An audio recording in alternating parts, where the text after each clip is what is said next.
guys and dolls. Sorry, I don't have my mic with me, so I will speak up, and I just hope the wind doesn't catch it. I'm just trying to calm down a wee bit. Sorry about the video I brought earlier. Um, didn't really address any of my followers, and I wanted to thank you for buying me a coffee. I think I've got £30 and $8. And yeah, I'm super appreciative of all you that have taken the time out to do that. Thank you so much. And like I said, it will go towards Katie's horse because of what she's been through because of me and my videos, you know. And I just want to take a wee bit of calm down a wee bit. I'm at a nice wee spot here. Don't want to say too much, you know. There's certain spots mean a lot to me, and you know, I'm in another relationship now, so I don't want to hurt anybody's feelings, you know. So it's difficult, guys, you know. It is difficult, but it's just this a wee spot that means a wee bit to me. And one of my dogs is buried here, Daisy. She's buried just on the other side of that burn. So she is. And this is where I come just to gather my thoughts sometimes, you know. Yeah. So she's just buried over there. Just for that, right there. Right there. Is where she is. And it's a wee log here. It's covered in snow now, but there's a wee log I normally sit on my own. And it's like a wee beach. Wee pebble beach, you know. The dogs will get a drink of fresh water and stuff, especially in the summertime. It's quite handy, you know. But you know, I'm so sad. I'm really sad today, guys. You know, and quite emotional, to be honest with you, because of everything that's going on. It does bring up a lot of stuff. The grooming gangs, all this, and I know we've been here before. A lot of you guys have been here before. We've been through all this before, 10, 15 years ago, you know, and it's just so frustrating, you know. And then when you hear Nigel Farage say things like that Tommy Robinson goes to prison so he can get money, you know, when I think of Tommy Robinson being in prison, I think of his children. I think of his family, you know. I know what it's like in solitary confinement. Because of what happened to me in children's homes, you know, it left me very angry. And that anger came out in prison. And I ended up in solitary confinement for quite a long time. In every jail, you know. And I've covered this, you know what I mean? So, and I've covered the damage it does to you in my videos as well. What Tommy's going through, what damage it's doing to his mental health.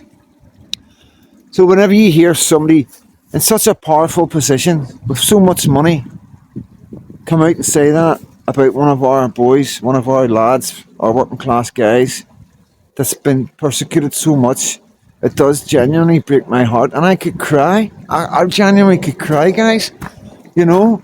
And it's not about being tough or nothing like that, you know what I mean? I don't care what people think, you know. It's heartbreaking. It really is. It's heartbreaking to see what's going on in this country. And to see so many people in this country putting so much trust in the reform blindly because they think Tommy Robinson is a racist. They think Tommy Robinson is far right because they watch Sky News and the BBC News and they watch LBC, you know. And we all know the characters, the celebrities that are involved in blackening Tommy Robinson's name, you know. And I did think that, you know, Farage was playing a long game. You know, I thought, Farage knows Tommy Robinson isn't a racist. He knows Tommy Robinson isn't far right, you know. And I did have a wee bit of hope that Farage was different. You know, Farage was going to bring us hope. And what's most heartbreaking, this is what's killing me, right? It's because I love my country. I'm a unionist, right? I was born in Belfast, brought up as a unionist, a Protestant, a loyalist, a royalist, you know. Hardcore, proper hardcore, you know. And I love my country. I love British people. And I love Irish people, you know. And I see my fellow Brits being fooled by reform, by Nigel Farage, by Lee Anderson, you know. And it does break my heart because I can see where it's going. Because I know who these guys are. And The thing about the grooming gangs, guys, and what I've been through in children's homes back in the 80s, is this is what people I don't think understand. You've got to understand it from my point of view. Growing up, being threatened by members of staff, being threatened by the police, if you don't behave, you'll end up in London. You'll end up with the rings. You know, I'm sure we can say paedophile rings. If we can say grooming gangs, we can say paedophile rings. And the thing was, guys, when I was a wee boy, like going to the football matches, getting lifted over the turnstiles by the adults so we could get in for free, they used to sing the songs at the football match about the politicians in London, about what they were doing to children. Because that was their social media back in the day. That was the only way our adults had of trying to get it out there, was singing songs at football matches. And to be honest with you, I thought it was just a bit of hatred towards the government. And, you know, because you get that. A lot of people just say a lot of stuff because they just don't like somebody, you know. We see it all the time. Oh, he's a grass, or he's this, or he's that. You know what I mean? Just because somebody doesn't like anybody. And that's what I thought. I just thought, you know. And I did. There was a part of me didn't believe it. Even other kids were telling me stories. I thought they were just exaggerating, or they were just jumping on the bandwagon of the mad stories that were going about, that we were getting threatened with. They were like horror stories. They were like boogeyman stories that we used to get told to scare us. And then you find out years later that it was all true, that MI5 and MI6 knew all about it. And it touched every part of high society. Politicians, judges, the head of the police, every big name at the top of the establishment were involved in the exploitation of children from children's homes, because they were the most vulnerable. They didn't have voices. People like me didn't have a voice. Who's going to listen to me? Who still is going to listen to me? I'm a criminal. No, I'm a bank robber. Who's going to listen to a bank robber? And this is the whole point. The kids that are involved in this is why they use these kids, because nobody will ever listen to them. And it's the same with the grooming gangs that's going on. Right, majority Pakistani men, and like Owen Jones says, "Oh, they're wrong." Owen Jones, you're protecting these men because you're just like these men. Anybody who protects these men and comes out and barefaced lies to the public and says, "No, it's not predominantly Pakistani men," when it was, and he knew it was. Why did you lie, Owen Jones? Why? Who are you protecting? You know, you've got to ask these questions. Anybody today that stands up to protect any of these men in any way at all are implicit or involved in the grooming and the exploitation of children. Please believe me. That is what you can take from this, guys. There's not a man in this world is going to stand up and protect these men or protect these government officials unless they're involved in it themselves. You know? And there will, maybe one day stuff will come out. I think people are waiting for people to... You got to be careful, you know, because these people are powerful. And this is the problem. They're so powerful. One, they're powerful, and two, the victims are faceless. They're children, like me, who lost parents. Like me, were made a ward of court. Who the government had their grasp on them. You know, every decision in my life had to go through a court, you know, because I didn't have anybody else in the world. And that's why they target these children. And like, I'm talking 1960, 1970, 1980. But then we've got it again in 1919, 1920, going right back to, you know, 2002, 2005. You know, there's thousands upon thousands of children. Like, I thought when I first came out, the 1,300 children in one city were victims of childhood abuse. I thought that would have been enough. But no, it wasn't, you know.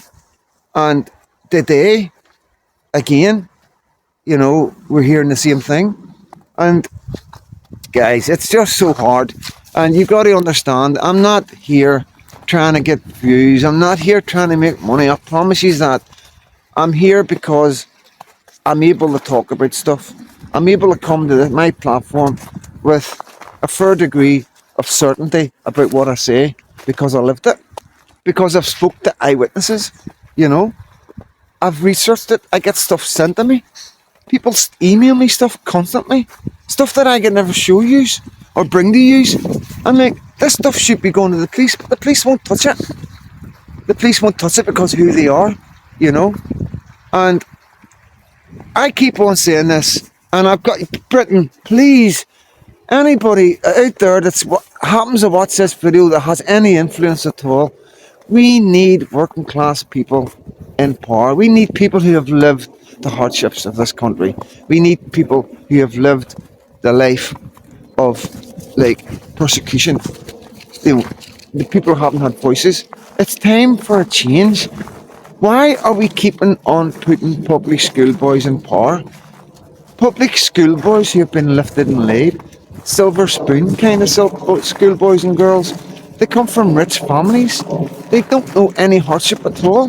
They really don't. And they may pretend, you may get the odd one pretending to be, oh, I'm working class, I come from the working class area, you know. But please believe me, they haven't suffered any hardships in their life. Anybody in power right now, listen to what I'm going to say. This is the most important thing I've ever said on my platform. Anybody in power today, or anybody running for power today, that gets the okay from above are the enemies of this country. 110%. It's clear that there's something else going on in Britain, and it's clear there's other people outside of Britain controlling it. It's clear to us that there's an experiment of illegal immigration, irregular immigration, whatever you want to call it, has been going on in this country for a long time. The kicker is we don't know the numbers. The kicker is the government are keeping it very quiet. They're refusing to give numbers. You're having a battle with them to get figures off them when it comes to illegal immigration, who's committing crimes, how many are claiming benefits. I've told you, I put it at 1.5 billion a month going out in universal credit plus, and that can go up massively when you add in all the rest of it, you know, adult disability and all that, and all the other little things that they get, you know. And you know, the government are hiding this all from you for a reason, because they know once you find all this out, that's when the penny's going to really drop with the British people. That's when people are going to truly realise what this government have done to our country and to the future of our children. So, and that's why it's very important that we get this right. And it's very important for them to pull the wool over your eyes, to make you think that you're bringing somebody in that's going to do the right thing for you, when it's clear in my eyes they aren't. They're not going to do nothing for you. Not what you think anyway. They might do the wee token here and there, but believe you me, what needs to be done are very, very hard decisions, and they need to be done. It takes very hard men to take them decisions, and we all know what we're talking about. We're talking about the immediate deportation of illegal men. Men have come into this country, broke into this country illegally. Men who are coming here to exploit our children and exploit our social benefits. Have you ever heard a politician say that? Apart from UKIP, the ADF, the SDP, you've got plenty of options, guys. I don't know why you're all jumping in reform with the evidence that they're giving you. You hear how they're speaking. You hear what they're saying. How many times have you heard them talk about deportation? How many times have you heard them talk about the terrible things that's happened to the civilians in this country, about men and women getting put in jail for words, for tweets? When do we go from being a democratic country to a communist, socialist government country? When did that happen? Why isn't reform saying all these things that you know needs to be said? Why aren't you asking the questions that need to be asked? Why is he accepting it? I honestly think that some of you just feel so despaired that you just don't know what else to do, and you're just like, and there's quite a lot of you that probably got children that are growing up, and there's quite a lot of you that are not going to be here in the next 20 years, so you just don't really care, you know. But I've got a child that's 7 weeks old, a wee girl, so I care, you know. And I don't want to leave this country. I really don't. I love this country. I keep saying this. I love this country like it's a part of me. It's a part of my soul, my every breath, you know. And it breaks my heart, guys. We've got to wake up. Please, please, guys, please wake up. Reform or the establishment. Reform aren't here to protect us or our children. Reform will protect illegal immigrants. I guarantee you. Reform will do exactly what Labour are doing and exactly what the Tories are doing. And like I said a month ago, I said this time next year, Reform Party will be full of Tories. Maybe not even this time next year by the looks of the way things are going. I'm just a bank robber, guys.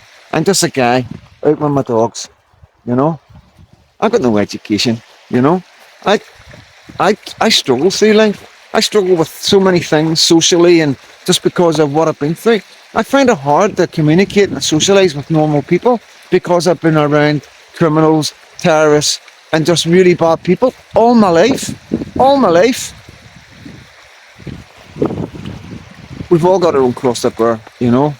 I'm not perfect, but I know one thing for sure. I'm definitely right this time, guys.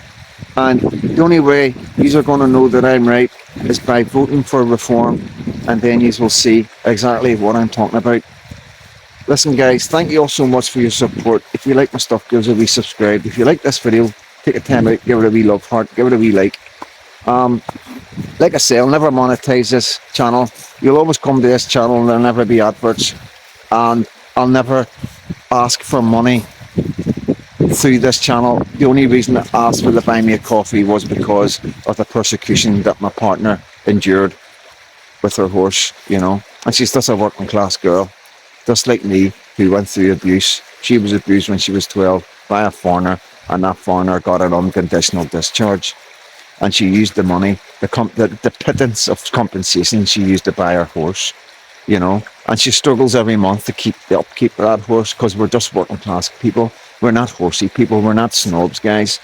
And that's all I'm doing. I'm trying to help her out because I've caused her problems with my videos. Because just like Reform, everybody's a racist that supports Tommy Robinson. All my love, guys, and God bless every single one of you.